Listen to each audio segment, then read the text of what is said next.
बोलो जयकारा बोल मेरे श्री गुरु महाराज की जय। सभी गुरुमुख प्रेमियों से सप्रेम जय सच्चिदानंद। आप प्रगटे इस जगत में जीव काज समारने, शब्द नाव बनाए सुंदर दुखद जीव उबारने। तुझ आगे अरदास हमारी, जियो पिंड सब तेरा। कह नानक सब तेरी वड्याई, कोई नाम न जाने मेरा। नम्रता और दीनता से भेंट सतगुरु लीजिए। मैं हूँ शरणागत तुम्हारा, दास अपना कीजिए। मैं हूँ शरणागत तुम्हारा, चरणों में रख लीजिए। महापुरुष फरमाते हैं, प्रकृति और पुरुष ये दो अलग अलग हैं। दोनों के अंश से बना हुआ ये जीवात्मा है। अब इसका मुख जब तक प्रकृति की तरफ रहेगा तब तक इसको शांति कभी नहीं मिलेगी, और जब परमात्मा के सन्मुख हो जाएगा, परमात्मा की ओर मुख हो जाएगा, तो फिर अशांति कभी टिकेगी ही नहीं। हर वक्त शांत चित्त बना रहेगा, शांति से भरपूर हो जाएगा। अशांति का कहीं नामो निशान नहीं रह जाएगा। ये पक्की बात है। संयोग वियोग ये प्रकृति की चीजें हैं। हमें जो कुछ भी मिला है वो पैदा होकर मिटने वाला है, सब प्रकृति का है। और प्रकृति की जितनी भी रचना इस संसार में हुई है, हम देखते हैं, वो सब का सब बिछड़ने वाला, मिटने वाला है। और परमात्मा आने जाने वाला नहीं है, मिलने बिछुड़ने वाला नहीं है। भी वो मिलेंगे फिर बिछड़ेंगे। जो चीज मिलती है वो तो बिछड़ती है, जो आती है वो जाती है। यानी जो पैदा होता है वो विनाश को भी प्राप्त करता है, जो उदय होता है वो अस्त भी होता है। परमात्मा इन सारी रचनाओं से अलग है। परमात्मा ना तो आने वाले हैं ना जाने वाले हैं, और ना ही मिलते हैं ना बिछड़ते हैं, क्योंकि वे सदा सदा से मिले हुए ही हैं। और प्रकृति कभी मिली हुई नहीं है, मिली हुई नहीं रहती। हम जब संसार में आते हैं तभी मिलना शुरू होता है, और जो भी मिलता है वो बिछड़ता भी है। प्रकृति के कोई भी पदार्थ कभी भी मिले हुए रहते ही नहीं हैं। तभी तो हम स्वयं समझ सकते होंगे कि कुछ भी इंसान साथ लेकर आता ही नहीं। हम कुछ भी नहीं लेके आए। सभी साजो सामान दुनिया के यहीं आकर कुदरत के बनाए हुए हमें मिले और यहीं बिछड़ गए। जो कुछ भी मिला वो सब का सब बिछड़ गया। यहां तक कि ये शरीर भी मिला हुआ है तो ये बिछड़ेगा। ये शरीर मिला तो बिछड़ेगा। इसी प्रकार जो कुछ भी प्रकृति का रचा हुआ, प्रकृति का बना हुआ, यानी पूर्ण रूप से कहें कि प्रकृति कभी मिली हुई तो रहती नहीं है। कोई भी पदार्थ प्रकृति के मिले हुए रहते नहीं हैं। हमें ये बात अलौकिक लग सकती है कि आज तक संसार किसी को भी मिला ही नहीं। बेशक हम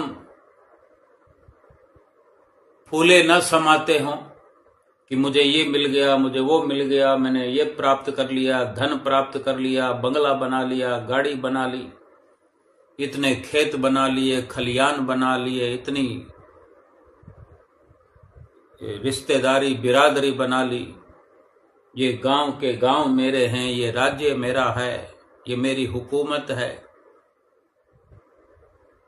फिर भी ये महापुरुषों का कथन है कि ये संसार किसी को मिला नहीं। जो बिछड़ जाए भला उसका क्या मान करना, उसका क्या जिक्र करना। और बिछड़े भी ऐसे कि कानो कान खबर ना हो। कोई भी संसार की वस्तु ऐसे बिछड़ जाती है कि जैसे कि दूर दूर तक उसका हमसे रिश्ता था ही नहीं, वो हमारी थी ही नहीं।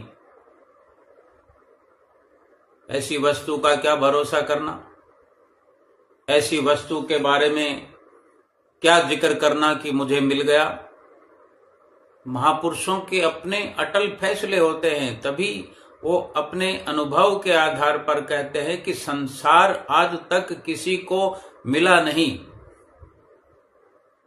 लेकिन ये इंसान मान बैठता है कि मुझे मिल गया। अगर मिल गया तो फिर बिछड़ भी गया। और परमात्मा कभी अलग थे नहीं, अलग हुए नहीं, अलग होंगे भी नहीं। परमात्मा कभी भी अलग नहीं रहे और संसार कभी साथ हुआ ही नहीं। पर मान्यता है, महसूस होता है, भासता है, हमें लगता है कि संसार मेरे साथ है, शरीर मेरे साथ है, मेरे दोस्त मेरे साथ है, मेरे रिश्तेदार मेरे साथ है, मेरा धन मेरे पास है, ये खजाने मेरे पास हैं, सोना चांदी लॉकर में रखा हुआ है, अलमारियों में रखा हुआ है, मेरा पर्स रुपयों से भरा हुआ मेरी जेब में है। कई प्रकार की ये मान्यताएं हमने बना के रखी हुई है। इंद्रियां, मन, बुद्धि मेरे साथ में है, यही मान्यता हम बना कर रखते हैं। और जो साथ में है, कभी बिछड़ा नहीं, कभी अलग हुआ नहीं, कभी अलग होगा नहीं, उसको हम ढूंढ रहे हैं। जो साथ में है उसकी ये मान्यता है कि परमात्मा जाने कहां है।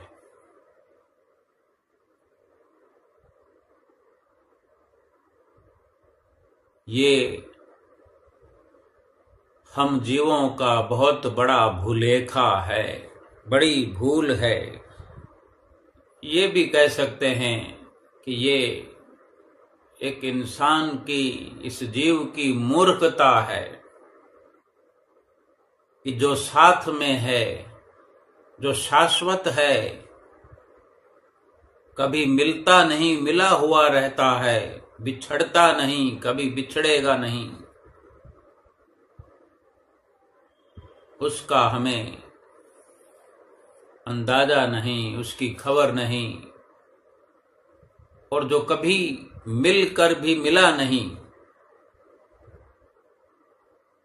और कभी किसी भी वक्त बिछड़ने वाला है, उसी की खुशी मनाते हैं। एक बात की तरफ अगर हम ध्यान दें, एक बात को अगर हम समझ सकें, जान सकें, समझना और जानना भी यकीनन ऐसा होना चाहिए कि फिर वो समझ हमेशा के लिए ऐसी पक्की हो जाए कि सच को सच और झूठ को झूठ स्वीकार कर ले। समझ तो वही होती है। यूं तो दुनिया भर में एक से बढ़कर एक समझदार है, लेकिन सबकी मान्यता यही है कि मुझे ये मिल गया, मुझे वो मिल गया। और भगवान के बारे में, भगवान के नाम पर ठन ठन गोपाल उसको ढूंढ रहे।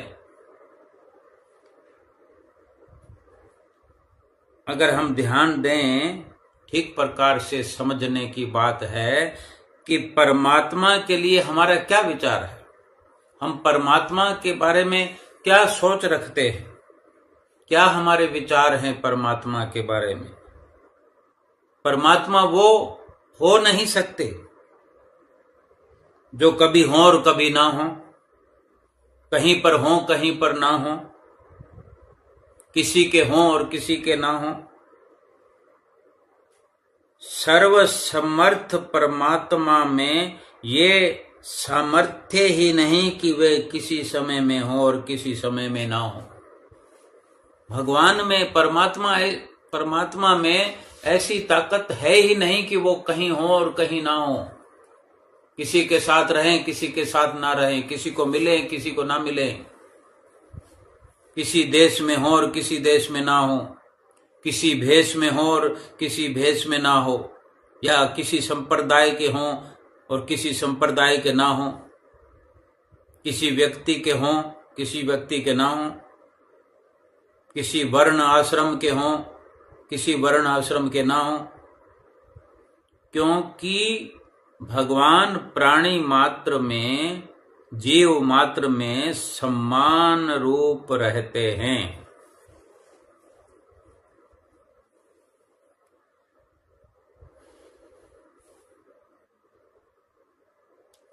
हमारे देखने सुनने में जितना जगत, जितना संसार आता है, हमने जितना देखा हो, सुना हो, या कल्पना में भी हमने विचारा हो, संसार के बारे में जितनी कल्पना की हो, आज ये आधुनिक युग है, किसी भी माध्यम से संसार की, इस जगत की जितनी भी बड़ाई को, महिमा को जाना है कि संसार ऐसा है वैसा है, उस सारे संसार में परमात्मा परिपूर्ण है, समर्थ हैं, शक्तिशाली हैं। भूमा अचल शाश्वत अमल सब ठोस है तू सर्वदा, ये देह है पोला घड़ा बनता बिगड़ता है सदा। भूमा अचल शाश्वत अमल सम ठोस है तू सर्वदा, ये देह है पोला घड़ा बनता बिगड़ता है सदा। यानी परमात्मा व्यापक है, अचल है, ठोस है और सर्वत्र, सब जगह ठसा ठस भरा हुआ है। और इतना मजबूत है परमात्मा, जिसको कुछ भी विश्वास करने या ना करने की बात ही नहीं है। अपने आप में एक स्वर्णिम सच्चाई है। और ये शरीर जिसकी हम क्या मान्यता रखते हैं, ये शरीर बिल्कुल पोला है, पोला। ऐसा पोला है कि शरीर में पोल ही पोल भरी हुई है, कोरी पोल ही पोल है। ये वहम है कि इतना मान मिल गया, इतना आदर मिल गया, इतना भोग मिल गया, इतना सुख मिल गया। मिला कुछ भी नहीं है। जो आदर मिला, क्या वो आदर पड़ा है? अभी थोड़ी देर पहले आदर मिला हो, किसी ने हमें मालाएं पहना दी हो, कोई रेशमी वस्त्रों से स्वागत किया हो, और उसके माध्यम से जो हमने आदर का अनुभव किया, उस आदर को हम कभी साबित कर सकते हैं कि वो आदर कितनी देर टिकता है? थोड़ी देर में लगेगा कि वो आदर निरादर में बदल सकता है। वो आदर कैसा हुआ? ये वहम है, वहम, भुलेखा है।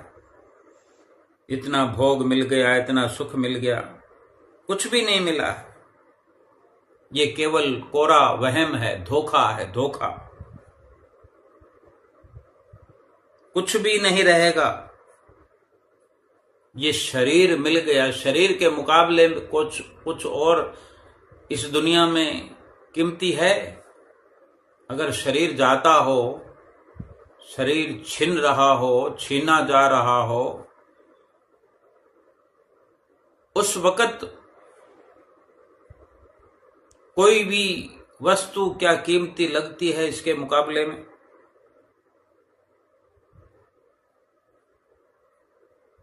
ये शरीर जब जा रहा होता है तो सब कुछ दांव पर लगा देता है इंसान। घर में अगर डाकू आ जाए, राह चलते हुए भी अगर कोई बंदूक तान के खड़ा हो जाए, हमारे सामने किसी जीव जंतु पर फायर कर दे और हमें दिखा दे कि ये बंदूक सच्ची है, इसमें चलने वाली गोली सच्ची है, मृत्यु हो सकती है, और वही बंदूक फिर हमारे सामने तान दे कि अब देर न करो, जो कुछ भी है दे दो, को कितनी देर लगाते हैं हम? तुरंत सब कुछ निकाल कर खीसे में से रख देते हैं कि हमारी ये शरीर बच जाए। इस शरीर को इतना कीमती हमने समझा है। बेशक ये, बिना शक ये शरीर कीमती है, लेकिन शरीर होने पर इस शरीर से जो और सामान हम इकट्ठा करते हैं, उनको कहीं और अधिक कीमती हमने समझा हुआ है। लेकिन ये जब जान पर बन आती है तो वो सभी कुछ कुर्बान कर देते हैं, लेकिन ना वो सब कुछ कीमती से कीमती सामान जो हमने समझे, ना तो वो रहने वाले हैं और ना ये शरीर रहने वाला है। कुछ भी नहीं रहेगा। हर कोई समझ सकता है, क्या ये शरीर रहने वाला है? कोई सुख, कोई भी सुख जो हमें बड़े से बड़े सुख मिले होंगे, हमने अनुभव किए होंगे, हम अपनी भूल के अनुसार एक मुगालते में, धोखे में ही सही, कितने ही प्रकार के सुख अनुभव किए हैं। हमने अपने मुंह से कहा होगा कि आज बहुत सुखी हूं मैं, अब मैं बहुत सुखी हो गया हूं, अभी बहुत आनंदित हो गया हूं। वो सब सुख क्या ढेर लगाकर पड़े हैं? जैसे हम असरफियां कमाते हैं, नोट इकट्ठे करते हैं, धन पड़ा होता है बैंक में, क्या सुख भी इस प्रकार कहीं हमने लॉकर में, कहीं बैंक के अकाउंट में, घर की अलमारी में रखे हैं? कभी भी किसी भी पड़ाव पर पहले के मिले हुए सुख इकट्ठे किए हुए हमारे पास रखे होते हैं? कभी निकाल कर दिखा सकते हैं कि जीवन में इतने सुख मिले? ये कोरी मान्यता है, कोई भी सुख स्थिर नहीं है, स्वप्न के समान है। स्वप्ने की जैसी मान्यता हम खुली आंखों से अब इस संसार में बनाए हुए हैं।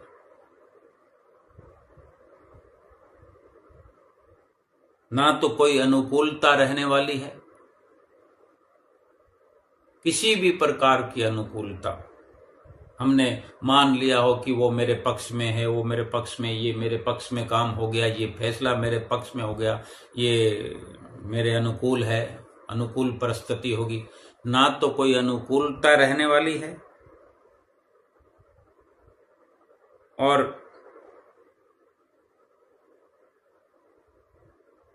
ना कोई भी किसी भी प्रकार का कोई सुख रहने वाला है, ना दुख रहने वाला है, ना मान रहने वाला है, ना बड़ाई रहने वाली है। इनमें कोई रहने वाली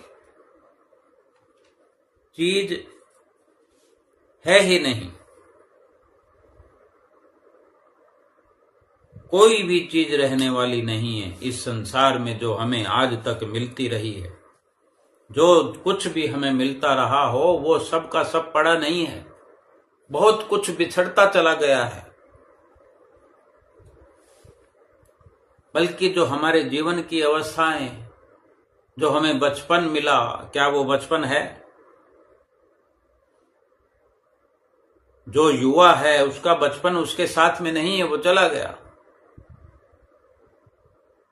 बचपन चला गया और जवानी चली गई, जिंदगी की कीमती निशानी चली गई। बचपन नहीं रहा तो क्या जवानी रहने वाली है? पूर्ण तौर पर ये शरीर भी रहने वाला नहीं, ना बचपन रहेगा, ना जवानी रहेगी, ना बुढ़ापा रहेगा। बेशक ये शरीर कीमती है, लेकिन हमने कीमती शरीर का सदुपयोग कहाँ किया? इसका उपयोग कहाँ किया? सब कुछ जैसे जैसे मिलता गया वैसे वैसे हमारे हाथ से सरकता चला गया। संसार नाम ही बहने वाले का है, नष्ट होने वाले का है, मिट जाने वाले का है। ये संसार लगातार रोज का रोज, घंटे घंटे, मिनट मिनट, पल पल, सेकंड सेकंड करके निरंतर विनाश होता रहता है, ये बहता रहता है। जो निरंतर विनाश की ओर बढ़ता रहे उसी का नाम संसार है। ये हरदम बदलता रहता है, कभी भी एक क्षण में भी, एक पल में भी स्थिर रहता ही नहीं, टिकता ही नहीं। और परमात्मा एक पल के लिए भी कहीं छोड़कर हमें जाता ही नहीं। परमात्मा एक क्षण भी कहीं जाते नहीं। जाएं कहां? परमात्मा हमें छोड़कर कहां जाएं? जहां भी जाएं वहां पर पहले से परमात्मा बसे हुए। हर चीज में परमात्मा है, हर जगह परमात्मा है। कोई जगह परमात्मा से खाली है ही नहीं और हम है कि परमात्मा को ढूंढ रहे हैं। हमारे अंदर से परमात्मा हमारे साथ से छोड़ करके परमात्मा अगर किसी दूसरे के साथ जाए, वहां तो पहले ही उसके साथ में परमात्मा है। यूं ही थोड़ी कहते हैं कि कण कण में भगवान है, कण कण में परमात्मा है। हवा में परमात्मा है, पानी में परमात्मा है, आकाश में परमात्मा है।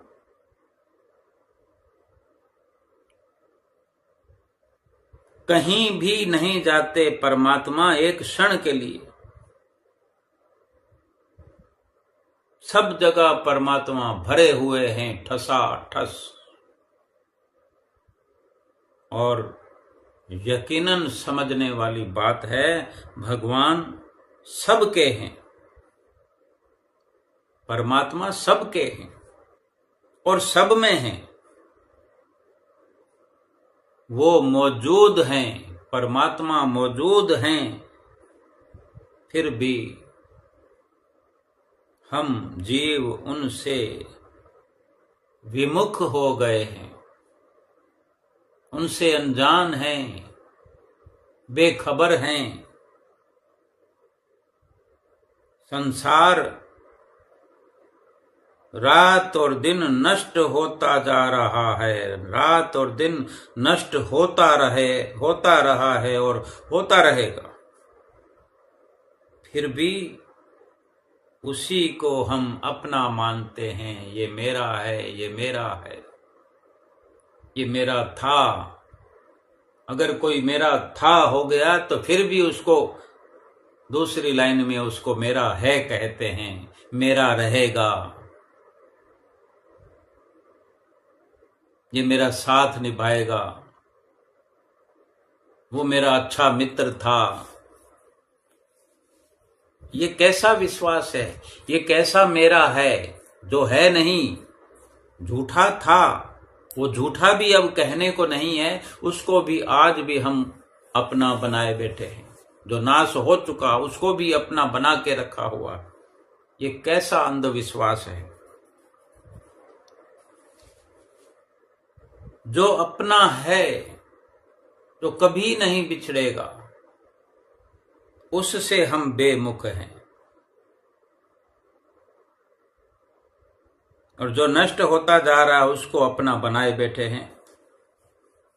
कहते हैं कि इतने विजय प्राप्त कर ली, अब एक प्लाट और ले लिया, एक दुकान और ले ली, एक बंगला और ले लिया,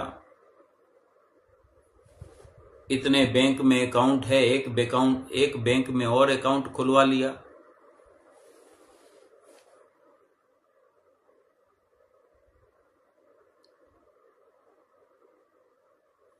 किसी को ये संसार भर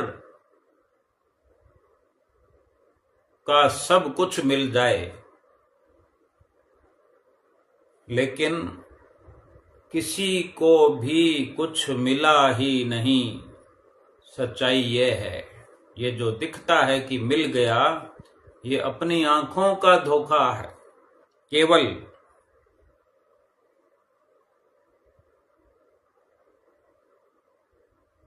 भगवान तो किसी से बिछुड़ते नहीं है, भगवान किसी से दूर होते नहीं। उनके लिए हमारी मान्यता है।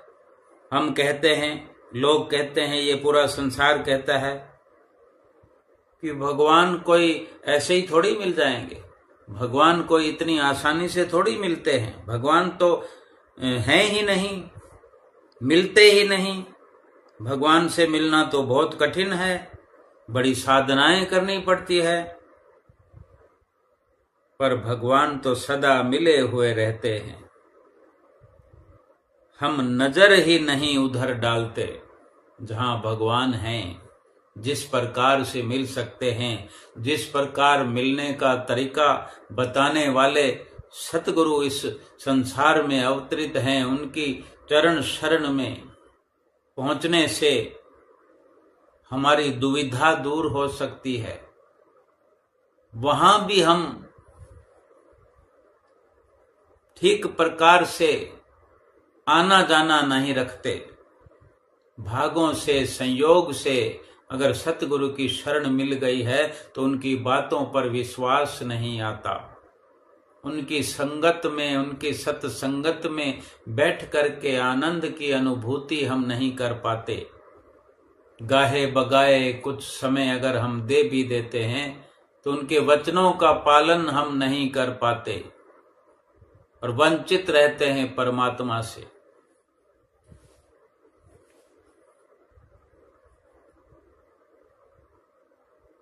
केवल स्वीकार करने की जरूरत है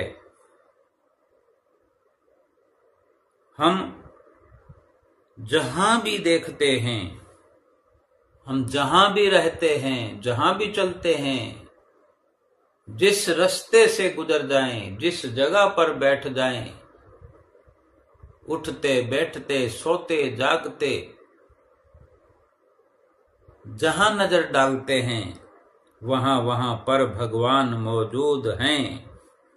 अगर ये बात स्वीकार कर लें, ये मान्यता हमारी हो जाए कि हर जगह में, हर स्थिति में, हर देश में, हर भेष में, हर जीव में, हर प्राणी में भगवान हैं, भगवान से कोई जगह खाली नहीं है, ये मान्यता हो जाए, ये मान लें कि जहां हम हैं वहां भगवान हैं। जहां पर भी हम हैं वहां भगवान 100% हैं, ये यकीनन है। लेकिन ये हम यकीन कर पाएं तो, अगर हम समझ पाएं सब देश में, सब काल में, सब वस्तुओं में, सब घटनाओं में, संपूर्ण परिस्थितियों में, सभी क्रियाओं में भगवान हैं, ऐसा मानकर और कोशिश करें तो भगवान ऐसे दिखने लग जाएंगे जैसे हम श्री दर्शन हाल में बैठ करके श्री गुरु महाराज जी के दर्शन करते हैं। वही भगवान कण कण में भी दिखाई देंगे, रास्ते में भी दिखाएंगे, घर में भी, बाहर में भी, हर प्राणी में भी, सभी जगह उसी भगवान के अस्तित्व का एहसास होने लगेगा। ये एहसास होने लगेगा कि परमात्मा भगवान मेरे साथ हैं, मेरे अंग संग हैं। दृढ़ता से मानने में, दृढ़ता से अगर मान लें तब दिखेंगे, तभी ये दिखने वाला लाभ होगा। केवल एक जयकारा बुला देते हैं, बोलो जयकारा बोल मेरे श्री गुरु महाराज की जय। सबने बोला, हमने भी बोल दिया, जय सच्चिदानंद भी बोल दिया,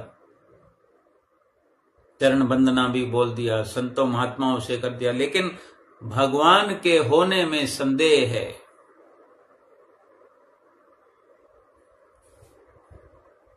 जब श्री गुरु महाराज जी विराजमान होते हैं तो गुरुमुख प्रेमी भजन भी बोलते हैं कि रब मेरा सतगुरु बनकर आया, मैनू देख लेन दे, मत्था टेक लेन दे। रब और सतगुरु एक है, लेकिन ये दृढ़ता से मान ले, कहीं संदेह नहीं होना चाहिए। संदेह होगा तो फिर नहीं देखेंगे। जितना हम मानते हैं उतना ही हम लाभ जरूर उठाते हैं। दृढ़ता से अगर हम मान लें तो भगवान तो फिर छिप नहीं सकते, भगवान छिप सकते ही नहीं,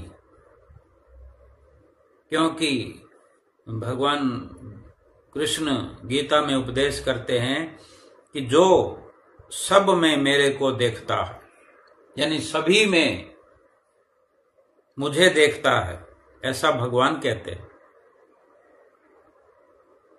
और सबको मेरे में देखता है, सभी को सभी में मुझे देखता है और मुझ में सभी को देखता है।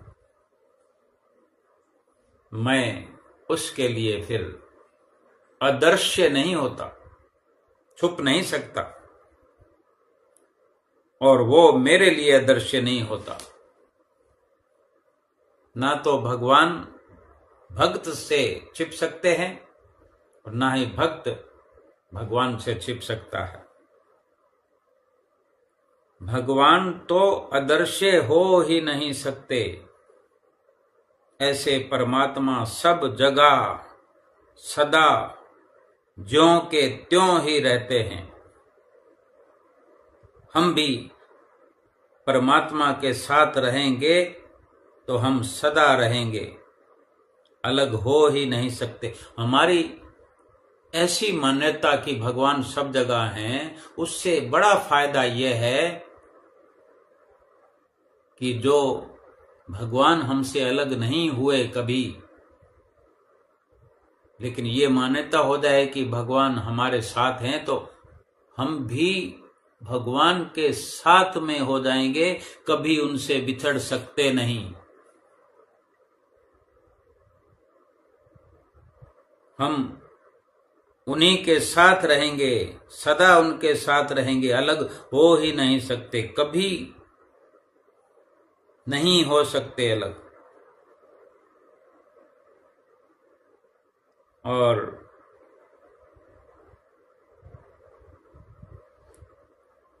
नहीं तो फिर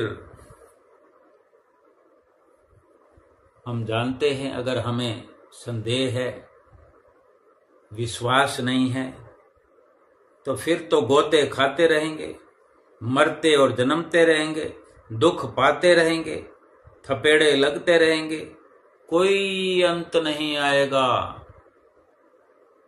ये जीवन, ये जन्म मरण का चक्कर जाने कब से चल रहा है और फिर जाने कब तक चलता रहेगा। 84 लाख योनियों के चक्कर लगते रहेंगे। इस मृत्यु लोक में जन्म लेकर आते रहेंगे, मरते रहेंगे, फिर जन्मते रहेंगे, फिर मरते रहेंगे। सब जगह जिधर भी देखो उधर भगवान है, जहां देखें जब देखें, जिस देश में पहुंच जाए। ये नहीं कि हम अपने शहर से कहीं और शहर में चले जाते हैं तो फिर वहां भगवान नहीं है, क्योंकि हमने अपने शहर में, अपने घर में, अपने आसपास गली मोहल्ले में या दुकान में, मकान में इसी की मान्यता बना रखी है। ऐसा दृढ़ विश्वास हो कि अगर हम शहर छोड़कर दूसरे शहर में गए हैं तो मान्यता वही होनी चाहिए कि हर जगह भगवान हैं। रेलवे स्टेशन पर पहुंचे हैं तो भगवान हैं, रेल के अंदर बैठे हुए हैं तो भगवान हैं, एयरपोर्ट पर गए हैं तो भगवान हैं, कहीं अनजान सड़क पर खड़े हैं तो हमारे साथ भगवान हैं, कण कण में भगवान हैं। जो हमें खाली जगह दिखती है वो भी भगवान से भरी हुई जगह है, ठसा ठस। कोई जगह, कोई इलाका भगवान से खाली नहीं है। फिर क्यों ये मान्यता हमारी है कि भगवान ऐसे मिलेंगे, भगवान कैसे मिलेंगे, क्या करूं क्या न करूं। जिस देश में देखें वहां भगवान है, सब वस्तुओं में भगवान है। फिर उस परमात्मा के दिखने में बाधा क्या है? जहां अनुकूलता मान लेंगे वहां राग, और जहां प्रतिकूलता मान लेंगे वहां द्वेष हो जाएगा। फिर वहां परमात्मा के दर्शन नहीं होंगे।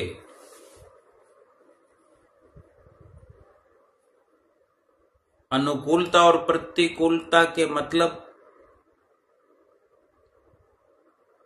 ठीक और बेठीक, पसंद और नापसंद। यानी अनुकूलता जो हमारे लिए कोई ठीक अवसर होता है, या कोई वस्तु या कोई मौसम, जैसे हम कहते हैं कि ये मौसम अनुकूल है, ये खाने वाली वस्तु मेरे अनुकूल है, यानी ठीक है। अनुकूलता ठीक को कहते हैं और प्रतिकूलता बेठीक को कहते हैं, यानी पसंद और नापसंद। हम सोचते रहते हैं कि ये स्थिति मेरे लिए अनुकूल है, ये प्रतिकूल है, ये ठीक है, ये ठीक नहीं है। ऐसा सोचना हमारे लिए गलत, क्योंकि हम अपनी पसंद की वस्तु पाकर खुश हो गए। अगर खुश हो गए, हमारे मतलब का हो गया, ठीक हो गया, तो भी हम भटक गए। और नापसंद वस्तु को पाकर के दुखी हो गए, तो इस प्रकार से भी हम भटक गए। ये ठीक और बेठीक, यानी अनुकूलता और प्रतिकूलता जब तक रहेगी, ऐसा हो जाता तो अच्छा था, वैसा हो जाता तो अच्छा था, भगवान को पाने के लिए, भगवान के दर्शन करने के लिए अनुकूलता और प्रतिकूलता से ऊपर उठना पड़ेगा, ठीक और बेठीक से ऊपर चलना पड़ेगा। ये भटकना है, ये राग और द्वेष है,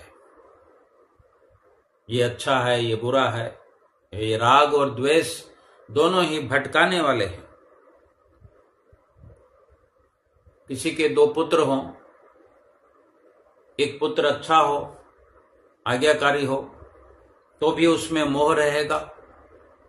एक पुत्र अगर आज्ञाकारी नहीं है, दुराचारी है, उससे अगर मोह नहीं हुआ, उसका ख्याल तो बना रहेगा ना, काश ये भी ऐसा हो जाता। या फिर ये कहेंगे एक बेटा मेरा ठीक है, एक बेटा मेरा बेठीक है। उसके प्रति राग है, उसके प्रति द्वेष है। मोह तो दोनों के साथ लगा हुआ है, विचार तो दोनों का चलता है।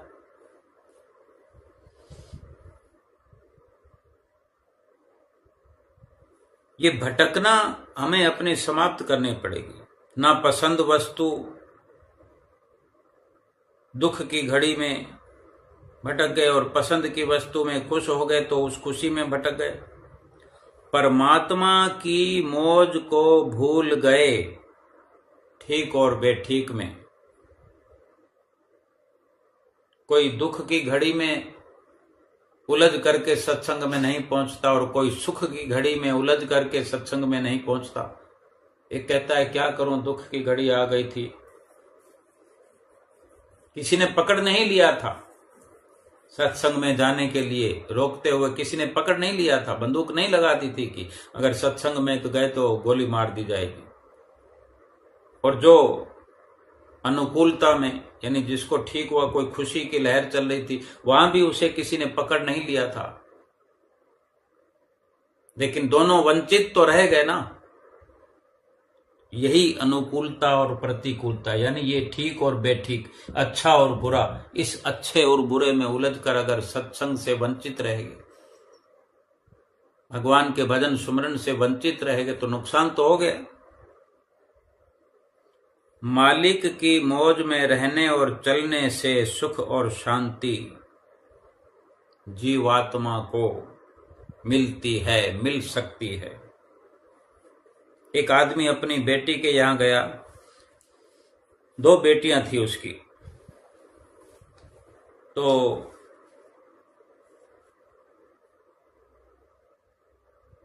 दो पास के गांव में एक बेटी जो ब्याही थी, पहले उसके पास गया। उनका क्या खेती बाड़ी का काम था, तो वहां बरसात नहीं होने के कारण उनकी खेती सूखने लगी थी। बेटी से बाप ने पूछा क्या हाल है बेटी? उसने कहा पिताजी अगर 5-7 दिनों में वर्षा ना हुई ना तो फसल जो हमने बो रखी है वो तो बिल्कुल नष्ट हो जाएगी। तो पिता ने कहा फिक्र मत कर, भगवान सबके लिए ठीक करते हैं। फिर दूसरे गांव में अपनी दूसरी बेटी के पास मिलने चला गया। उनके मिट्टी के बर्तन बनाने का काम था, वो कुम्हार थे। वहां जाकर अपनी बेटी से पूछता बेटी क्या हाल चाल है? बेटी बोली पिताजी 5-7 दिन तक बरसात नहीं आई, फिर तो ठीक है, अगर बरसात 5-7 दिन में आ गई तो फिर सब चौपट हो जाएगा, क्योंकि 5-7 दिन और लगेंगे। हमारे बहुत सारे मिट्टी के बर्तन मटके वगैरह बने पड़े हैं, अभी गिल सूखे नहीं हैं पूरी तरह से, 5-7 दिन में सूख जाएंगे। अगर बरसात आ गई इन्हीं दिनों में तो सब के सब मिट्टी हो जाएंगे, बिखर जाएंगे। अब हम खुद विचार करें, हम क्या कहेंगे, वर्षा हो कि ना हो? भगवान वर्षा करे कि ना करे, और करे तो किस पर करे और किस पर ना करे? दोनों एक आदमी की बेटियां हैं, बेटी के बाप सदा भला ही चाहते हैं, अब करें तो क्या करें? एक ने वर्षा होना ठीक मान लिया और दूसरे ने वर्षा होना बेठीक मान लिया। एक के लिए वर्षा अनुकूल है, दूसरी के लिए प्रतिकूल है। अब ये उनका वर्षा पर राग और द्वेष हो गया। उन्होंने वर्षा को ठीक बेठीक माना, पर वर्षा ना तो ठीक है और ना ही बेठीक है। वर्षा होने वाली होगी तो अवश्य ही होगी। ये क्यों नहीं मान लेते कि जो चीज हमारे हाथ में है ही नहीं उसके बारे में ऐसा विचार करना चाहिए, जो प्रभु तेरी मौज।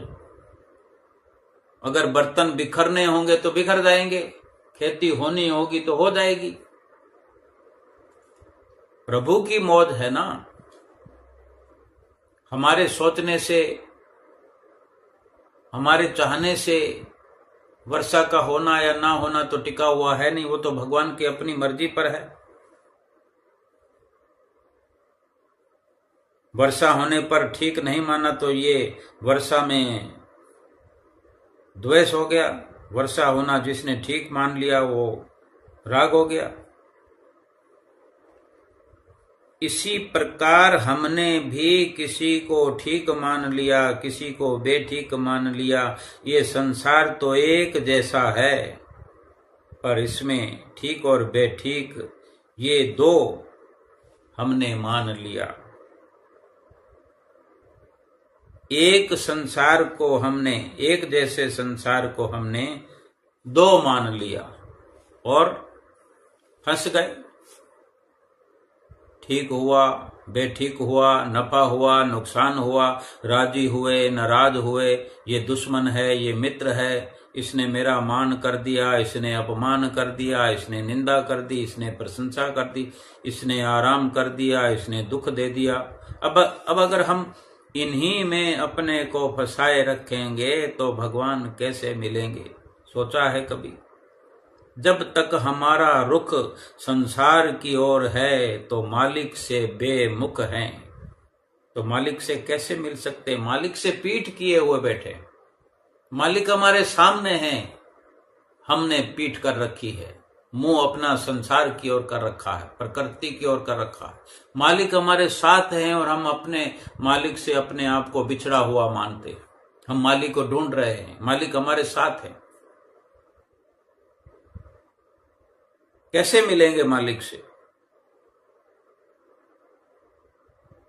राग द्वेष के गुलाम नहीं होना है, राजी और नाराज नहीं होना है। राजी और नाराज नहीं होने वाले को त्यागी बताया है। जो न इच्छा करता है न वैर करता है, उसको भगवान ने अपना प्यारा भक्त, प्यारा सेवक समझा है। संसार में तो अच्छा और मंदा, अच्छा और बुरा होता ही रहता है, और एक साधक के लिए इसमें क्या अच्छा और क्या बुरा, क्या ठीक क्या बेठीक, ये तो संसार एक तमाशा है, एक खेल है। इसमें क्या अच्छा और क्या मंदा है? एक सिनेमा के पर्दे पर क्या दिखता है? सभी हम सिनेमा देखने गए होंगे कभी ना कभी, लेकिन जो दिखता है वो क्या है? क्या सच्चाई है वो? ये संसार सिनेमा की तरह है। संसार एक फिल्म की तरह है। इसमें कुछ सच्चाई नहीं है, कुछ स्थिरता नहीं है, केवल दिखता है। जो इसकी सच्चाई को समझ लेता है, और ये समझ कैसे आएगी? रात और दिन संत महापुरुष हमें सत्संग सुनाते हैं, समझाते हैं। श्री परमहंसों ने इतनी सुंदर रचना श्री दरबार की है, ये समझाने के लिए कि जो कार्रवाई हम परमात्मा की ओर मुख करके, परमात्मा को हाजिर हजूर मान के, जो गुरुमुख प्रेमी है, सदा सदा जहां भी रहते हैं, अपने सतगुरु का ध्यान लगाकर रहते हैं कि नहीं रहते? फिर संदेह ना हो कोई थोड़ी सी कहीं बाधा आती है तो हम दौड़ पड़ते हैं किसी के पास, झट से भूल जाते हैं गुरु महाराज जी को, गुरु महाराज जी के नाम को। फिर क्या हो जाता है?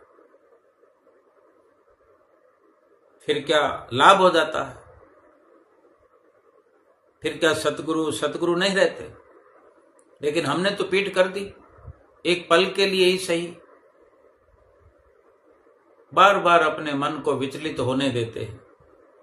मन स्वयं नहीं होता विचलित, हम उसको ढील देते हैं। किसी दुकानदार का कोई नौकर हो तो उसको वो ढील दे दे करके अपनी गद्दी पर बिठा बिठा करके लाड करे, प्यार करे, तो वो तो सिर पर चढ़ेगा ना। अपने अंकुश में जो सेठ, जो दुकानदार अपने नौकर को रखते हैं, वही उससे लाभ लेते हैं। और जो सिर चढ़ा लेते हैं फिर वो बैठकर रोते हैं।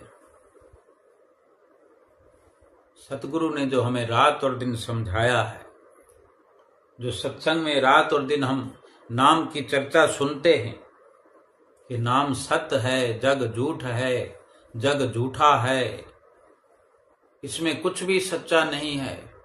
इस संसार में कोई भी सच्चाई नहीं है सिवाय नाम के। लेकिन हम विश्वास कर पाए, अगर विश्वास कर पाए तो हमारा ये जीवन खुशहाल हो जाए, ये जीवन सफल हो जाए। जीवन में हर पल हर घड़ी खुशियां मिल जाएं और सतगुरु का अपने घट में दर्शन हो जाए कि मुझको आज फिर वही सुहाना नजारा मिल गया, नजरों को नजर से जो दीदार तुम्हारा मिल गया। अब मैं और किसी भी चीज की तमन्ना क्यों करूं, जब मुझे सतगुरु जी चरणों में सहारा मिल गया।